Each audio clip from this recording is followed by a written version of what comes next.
Assalamualaikum warahmatullahi wabarakatuh. Perkenalkan, nama saya Raditya Mulia Pradana dari kelas akuntansi perpajakan semester 4A. Di sini saya akan menjelaskan tentang pengantar industri perkebunan kelapa sawit, mata kuliah akuntansi pertanian.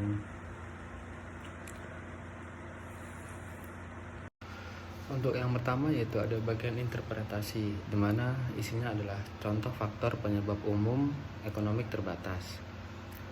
Dalam prediksi manajemen, kondisi tanah tidak layak, dan kebijakan dari pemerintah yang akan memanfaatkan tanah untuk kepentingan umum. Penyajian dan pengungkapan. Yang pertama, lahan atau tanah disajikan di laporan posisi keuangan sebagai aset tetap. Yang kedua, tanah diuangkan tentang kebijakan akuntansinya dan rincian saldonya terkait dengan saldo awal, penambahan, reklasifikasi, pengurangan, dan saldo akhir. Ruang lingkup dan permasalahannya. Ruang lingkupnya ialah akuntansi tanah sebagai aset tetap oleh entitas yang memiliki hak atas tanah melalui hak guna usaha, hak guna bangunan, dan hak pakai. Permasalahannya yang pertama, apakah tanah yang diperoleh melalui hak guna usaha, hak guna bangunan, dan hak pakai diatur oleh PSAK 16? Yang kedua, apakah biaya perolehan terkait disusutkan sesuai sisa umur hak? Yang ketiga, bagaimana pengakuan awal dan perpanjangan atau pembaruan? Untuk bagian selanjutnya yaitu akuntansi perolehan lahan. Pengakuan perolehan lahan. Yang pertama itu perolehan lahan diakui sebagai aset tetap yang tidak disusutkan. Yang kedua, perolehan HGU HP untuk pertama kalinya diakui sebagai aset tetap yang tidak disusutkan yang sesuai dengan ISAK 25. Yang ketiga, perpanjangan HGU HP diakui sebagai beban ditangguhkan yang diamortisasi sepanjang masa manfaat.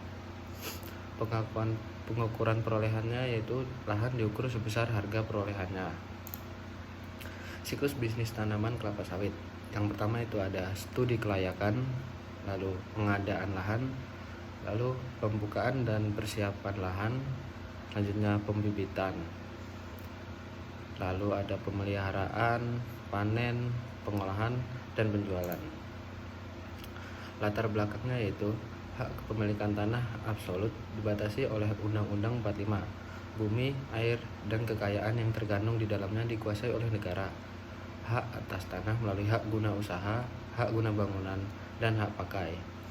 Hak guna usaha, hak guna bangunan, dan hak pakai dapat diperpanjang dan diperbarui sesuai dengan umur ekonomik tanah tidak terbatas. Hak atas tanah memiliki fungsi sosial, yaitu umur ekonomik tanah terbatas. Entitas dapat kehilangan kepemilikan tanah melalui HGU, HGB, dan HP untuk kepentingan sosial. Akuntansi perolehan lahan ini diatur dengan PSAK 16 dan ISAK 25 yang membahas tentang perolehan lahan. Kemudian selanjutnya ada akuntansi perbibitan. Bibit sawit dapat diperoleh dengan cara membeli persediaan bibit sawit ataupun melakukan penangkaran sendiri. Untuk bibit yang ditangkap sendiri merupakan aset biologis, perlakuan yang praktis, dan perlakuan standar. Untuk biaya perolehan tanah ini yang biaya perolehan tanah HGU, HGB, dan HP diakui sebagai aset tetap. Terdapat pada PSAK 16. Umur ekonomik tidak terbatas atau tidak disusutkan, kecuali terdapat bukti sebaliknya yang mengindikasikan bahwa perpanjangan atau pembaruan hak atas tanah kemungkinan besar atau pasti tidak diperoleh. Biaya mendapatkan hak legal, yaitu biaya perolehan pertama kali, menjadi bagian dari harga perolehan tanah. Biaya perpanjangan atau pembaruan aset tidak berwujud dan diamortisasi selama mana yang lebih pendek antara umur hukum hak atau umur ekonomis tanah.